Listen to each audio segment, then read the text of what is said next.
Good morning students, मैं Surendra Singh SIC में आप सभी का स्वागत करता हूं। विगत दिनों आपने हिंदी गद्य साहित्य के इतिहास और हिंदी गद्य की प्रमुख विधाओं का अध्ययन किया। आइए, आज का आपका टॉपिक है हिंदी गद्य की गौण विधाएं। हिंदी गद्य की गौण विधाओं में 9th C के स्टूडेंट्स के लिए हिंदी गद्य की गौण विधाओं में विगत दिनों भी हमने बताया था आपको पत्र साहित्य, यात्रा साहित्य, यात्रा वृत्तांत, जीवनी, आत्मकथा, ये सभी गौण विधाओं के अंतर्गत आते हैं। तो क्रमशः आइए इसका अध्ययन करते हैं। जीवनी, जीवनी क्या है? जन्म से लेकर के मृत्यु तक का क्रमिक वर्णन ही, क्रमिक विवरण देना ही जीवनी है। जैसे जन्म कब हुआ, इनकी प्रारंभिक शिक्षा कहाँ हुई, या साहित्यिक सेवा, सामाजिक सेवा, राजनीतिक क्षेत्र में इनका क्या योगदान रहा, इनकी मृत्यु कब हो गई, यहाँ तक का बिल्कुल क्रमवार विवरण ही जीवनी कहलाती है। जीवनी में विशेष करके जीवनी लेखकों में रामनाथ सुमन, बनारसीदास चतुर्वेदी, गंगा प्रसाद पांडे, इन लोगों का भी नाम आता है। लेकिन विशेष जो जीवनियां लिखी गई, जैसे विष्णु प्रभाकर की,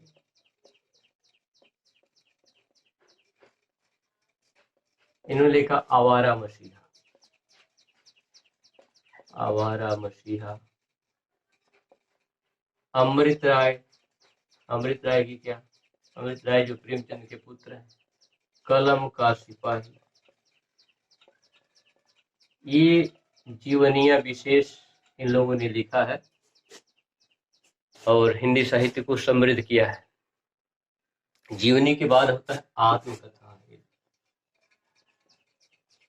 आत्मकथा क्या है? जब लेखक अपनी रचना, अपने बारे में, खुद के बारे में वो स्वयं जब लिखता है तो उस रचना को आत्मकथा कहा जाता है। अब आत्मकथा लेखकों में या जैसे वियोगी हरि हैं, राहुल संकीर्त्यायन है, श्याम सुंदर दास हैं, या अमृता प्रीतम हैं, बाबू गुलाब राय हैं, सब सारे लोग ये जो है आत्मकथा इन लोगों ने लिखा है। लेकिन कुछ लोगों का ही विशेष है, जैसे अमृता प्रीतम का है रसीदी टिकट, या हरिवंश राय बच्चन का है क्या भूलूं क्या याद करूं। इस तरह की रचनाएं आत्मकथा के अंतर्गत आती हैं। इसके बाद है यात्रा वृत्तांत। यात्रा वृत्तांत, ये यात्रा वृत्तांत में क्या है? जब लेखक अपनी रचना किसी यात्रा के दरमियान, ये स्मरण यात्रा जो किया होता है, तो पुनः जब उसे स्मृति के आधार पर लिखता है, वो यात्रा वृत्तांत बन जाता है। राहुल संकीर्त्यायन का लिखा हुआ आप पढ़े सुने होंगे, मेरी तिब्बत की यात्रा, रूस की यात्रा, मॉस्को की यात्रा, ये यात्रा वृत्तांत है। ऐसे यात्रा वृत्तांत लेखकों में रामवृक्ष बेनीपुरी का नाम विशेष रूप से उल्लेखनीय है। जैसे कि वैसे तो सबसे मुख्य तो राहुल संकीर्त्यायन ही है, रामवृक्ष बेनीपुरी भी हैं। उन्होंने लिखा पैरों में पंख बांधकर, ये क्या है? तो इस प्रकार से आपको प्रश्न ऐसा आ सकता है कि किन्हीं दो रेखा जीवन पर किन्हीं दो जीवनी लेखकों के नाम बताइए, या जीवन या दो यात्रा वृत्तांत लेखकों के नाम बताइए, या ऐसे आत्मकथा लिखने वाले का नाम, ऐसे आपका प्रश्न बन सकता है। तो आप इन सबको तैयार रखेंगे। अब इसके बाद है एक संस्मरण। संस्मरण यानी सम्यक स्मरण ही संस्मरण है। सम्यक स्मरण, संस्मरण लिखने वाले विशेष करके संस्मरण विधा के अंतर्गत संस्मरण, इसमें महादेवी वर्मा, श्री राम शर्मा, कन्हैयालाल मिश्र प्रभाकर, ये लोग इसमें भी संस्मरण भी विधा के अंतर्गत भी हैं। और संस्मरण के बाद एक और है रेखा चित्र। रेखा चित्र भी इन्हीं लोगों की, रेखा चित्रकार भी हैं यही लोग, मतलब महादेवी वर्मा, श्री राम शर्मा, कन्हैयालाल मिश्र प्रभाकर, इन लोगों की रचनाएं संस्मरणात्मक भी है और रेखा चित्रात्मक भी, यानी इन दोनों विधाओं में इन लोगों ने काफी लेखन कार्य किया है। इसके बाद रिपोर्टाज है। रिपोर्टाज, रिपोर्टाज क्या है कि जैसे कि किसी रिपोर्ट शब्द से बना है रिपोर्टाज। रिपोर्ट का तात्पर्य है कि किसी सूचना को यथार्थ रूप से सूचित करना, देना, सूचना देना। जैसे बंगाल का काल, प्रकाश चंद्र गुप्त का बंगाल का काल, या लक्ष्मीपुरा शिवदान सिंह चौहान का लक्ष्मीपुरा, या तूफानों के बीच रांगे राघव का है। तो ये सब क्या है, रिपोर्टाज। एक है इंटरव्यू। इंटरव्यू जो है बहुत ही प्रचलित विधा है, और इंटरव्यू जब किसी विशेष व्यक्ति से मिल करके उससे इंटरव्यू में किसी प्रश्न उत्तर पर आधारित जब बात चलती है तो उसी विधा को जब लिखा जाता है तो वो इंटरव्यू विधा के अंतर्गत आता है, इंटरव्यू या भेंट वार्ता के अंतर्गत आता है। इस प्रकार से आपने अध्ययन किया हिंदी गद्य की कुछ प्रमुख विधाओं गौड़ विधाओं का। गौड़ विधाओं में आपने इन सब का अध्ययन किया, जीवनी, संस्मरण, रिपोर्टाज, भेंट वार्ता, पत्र। एक पत्र साहित्य भी है। पत्र साहित्य में होता क्या है कि पत्र आप भी लिखते हैं। पत्र कुछ लोगों का लिखा हुआ पत्र सार्वभौमिक होता है, फिर उनका अनुमति के अनुसार उनको साहित्य में स्थान दे दिया जाता है। तो जैसे पिता का पत्र पुत्री के नाम, और नेहरू जी ने लिखा था इंदिरा गांधी जी के लिए। तो इस प्रकार के जो पत्र हैं वो इस हिंदी साहित्य की समृद्धि करते हैं। तो इस प्रकार से पत्र साहित्य भी गौड़ विधा के अंतर्गत ही आता है। तो आपने इसका भी अध्ययन किया, जीवनी, आत्मकथा, भेंट वार्ता, पत्र साहित्य, रिपोर्टाज, रेखा चित्र, इन सब का आपने अध्ययन गौड़ विधाओं के अंतर्गत किया। इस प्रकार प्रमुख विधाएं और गौड़ विधाएं, गद्य की समस्त विधाओं को आपने अध्ययन किया है। इसके अतिरिक्त भी अभी इसका समाप्त नहीं होता है। एकालाप, टिप्पणी, लेखन और तमाम सारी विधाओं का अभी प्रचलन चल रहा है, इसलिए हम इसको समापन तो नहीं कर सकते, लेकिन ये जरूर बोल सकते हैं कि आपके जो अध्ययन की दृष्टि से था उसका समापन हुआ। और अगले आप वीडियो में आपको जैसे गद्य साहित्य का इतिहास पढ़ा है वैसे काव्य साहित्य का भी, यानी पद्य साहित्य का भी इतिहास आप पढ़ेंगे। आज का टॉपिक आपका होगा हिंदी पद्य साहित्य का इतिहास। पद्य साहित्य का इतिहास क्या है, जैसा कि आपको पहले भी बताया जा चुका है, हिंदी संस्कृत से ही निकली, संस्कृत प्राकृत अपभ्रंश पाली होते हुए हिंदी बनी है। ये कई हजारों वर्षों का इतिहास है। अब इतना लंबा इतिहास है तो इसमें भी बताया गया, गद्य और पद्य दो भाग में बांटा गया। गद्य का अध्ययन आपने किया है, पद्य आज करेंगे। पद्य क्या है पहले इसको जानेंगे कि पद्य क्या है, पद्य या काव्य क्या है। तो आप ये समझें कि जो छंदबद्ध रचना है, लय तुक यति गति से छंदबद्ध जो रचना है वो काव्य कहलाती है। ये हृदय पक्ष प्रधान होता है, और यद्यपि गद्य में बुद्धि पक्ष प्रधान होता है। तो ये रचनाएं जो भावनात्मक रचनाएं होती हैं, जो यति कति लुक ताल लय छंद आदि से बिल्कुल छंदबद्ध जो रचना होती है वो काव्य कहलाती है। काव्य को भी हम दो भागों में बांट सकते हैं, श्रव्य काव्य, दृश्य काव्य। फिर दृश्य काव्य जो देखा जाता है, नाटक इत्यादि, वो दृश्य काव्य है। श्रव्य काव्य जो सुना जाता है, कविता इत्यादि जो सुनते हैं, वो श्रव्य काव्य है। अब क्या है कि इसको भी दो भाग में बांट सकते हैं, प्रबंध काव्य, महाकाव्य, प्रबंध काव्य, मुक्तक काव्य। प्रबंध काव्य को भी दो भाग में बांट सकते हैं, महाकाव्य, खंड काव्य। सबकी अलग अलग अपनी अपनी विशेषताएं हैं, वो आप डिटेल्स अध्ययन करेंगे बुक से ही। और आज चूंकि ये प्रकरण है आपका हिंदी साहित्य, पद्य साहित्य का, तो पद्य साहित्य का पद्य क्या है, पद्य का कितने प्रकार के होते हैं, ये सब आपको बताया गया। और पद्य में है कि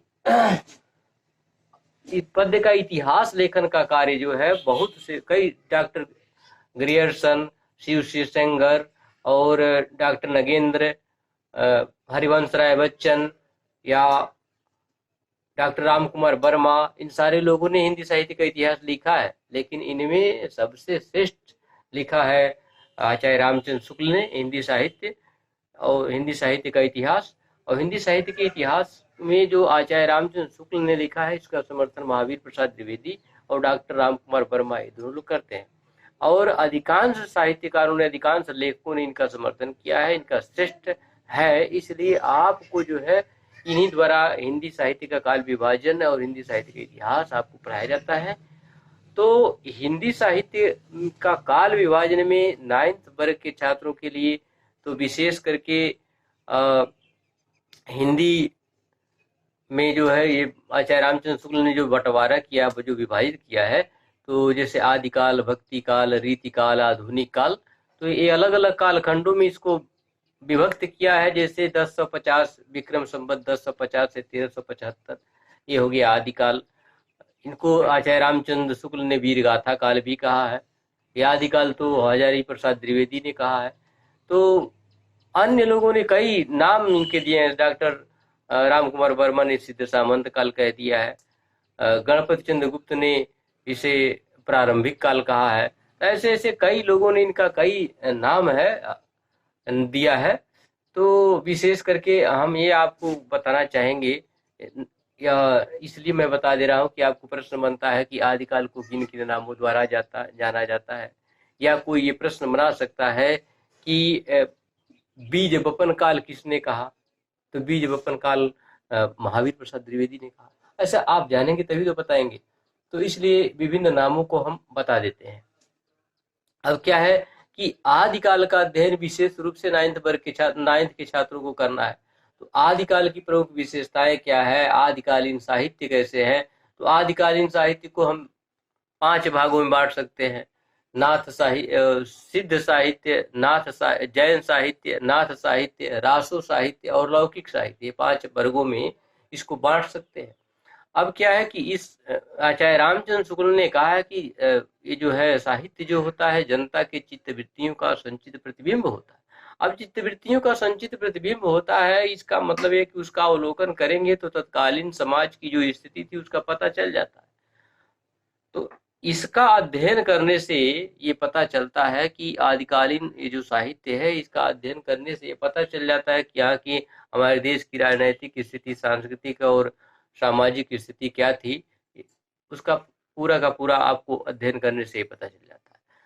वो वर्धन आपने इतिहास में पढ़ा होगा, सम्राट हर्षवर्धन का जब राज छिन्न भिन्न हो जाता है, वहाँ की जब ये इनकी मृत्यु हो जाती है, इसके उपरांत शुरू हो जाता है आदिकाल। आदिकाल से पहले डिंगल पिंगल भाषा में रचना होती थी और राजा लोग अपने अपने राज्यों को ही लोग राष्ट्र मान रहे थे। इनकी राष्ट्रीयता जो संकुचित राष्ट्रीयता थी, व्यापक राष्ट्रीयता का अभाव था, ये सबसे बड़ी समस्या थी इनमें। और यही कारण है कि 7वीं शताब्दी में अरबों का आक्रमण हो गया।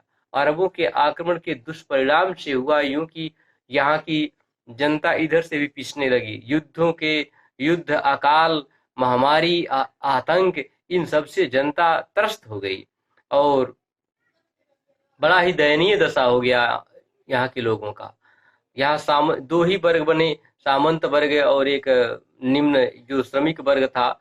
और जो सामंत वर्ग था ये विलासपूर्ण जीवन व्यतीत करता था, जबकि इनकी जिंदगी बहुत ही दयनीय थी श्रमिकों की। तो ये है कि सामाजिक स्थिति ऐसी थी। और सांस्कृतिक स्तर पे देखा जाए तो चूंकि 7वीं शताब्दी में अरबों का आक्रमण शुरू हो गया था, धीरे धीरे वाय आक्रमणियों का यहाँ तांता लग गया। यहाँ पर 7वीं शताब्दी से 15वीं शताब्दी तक का अध्ययन करेंगे तो ऐसा लगेगा आपको कि धीरे धीरे भारतीय धर्म और जो यहाँ की संस्कृति थी ये विलुप्त होती गई और यहाँ पर इस्लाम का वर्चस्व बढ़ता गया। और ये सब आप अध्ययन करेंगे तो डिटेल्स बुक से ही अध्ययन करेंगे, पता चलेगा उसका। तो आप धार्मिक, सांस्कृतिक, सामाजिक स्थिति क्या थी उसका अध्ययन आप स्वयं कर लेंगे किताबों से। और क्योंकि ये वीडियो बनाने में समस्या आती है, उतना ज़्यादा व्याख्यान आपको देंगे तो लोड करने में ही समस्या बन जाती है, इसलिए हम इसके बारे में विस्तार से आपको नहीं बता सकते। मुख्य बात यह है कि यहाँ आपको पढ़ना है जो आदिकाल। तो आदिकाल की जो समय सीमा है वो आपको पता है। आदिकाल को आचार्य रामचंद्र शुक्ल ने वीर गाथा काल भी कहा है। वीर गाथा काल ये समय सीमा है 1050 से 1375 तक। ये विक्रम संवत में, ये विक्रम संवत में है। अब इस समय जैसा कि हमने आपको अभी बताया है कि धार्मिक, सांस्कृतिक, राजनीतिक परिस्थितियां क्या रही हमारे देश पर, यहाँ की विशेषता कैसी रही। तो अब इनकी विशेषताओं में हम लिख सकते हैं रासो काव्यों की रचना। रासो काव्य जो पृथ्वीराज चौहान के राज कवि थे चंद्रबरदाई, उनके द्वारा रचित महाकाव्य है। पृथ्वीराज रासो हुआ, परमाल रासो हुआ, ऐसे रासो काव्यों की रचना हुई थी इसमें। तो ये एक विशेषता ये हो जाएगी। और वीर रस, क्योंकि युद्धोन्माद की प्रवृत्ति थी, वीर रस और श्रृंगार रस। श्रृंगार इसलिए कि ये सामंत वर्ग था, बहुत विलासपूर्ण जीवन व्यतीत करता था, तो और अपने राजा को खुश करने के लिए श्रृंगारिक वर्णन भी किया करता था, इसलिए वीर रस एवं श्रृंगार रस की प्रधानता थी ये इस युग में। और क्या था? वीर रस और श्रृंगार रस की प्रधानता। और ये है कि अतिशयोक्तिपूर्ण वर्णन, राजा अच्छा न हो, राजा जैसा भी हो, लेकिन उसकी अतिशयोक्तिपूर्ण वर्णन था।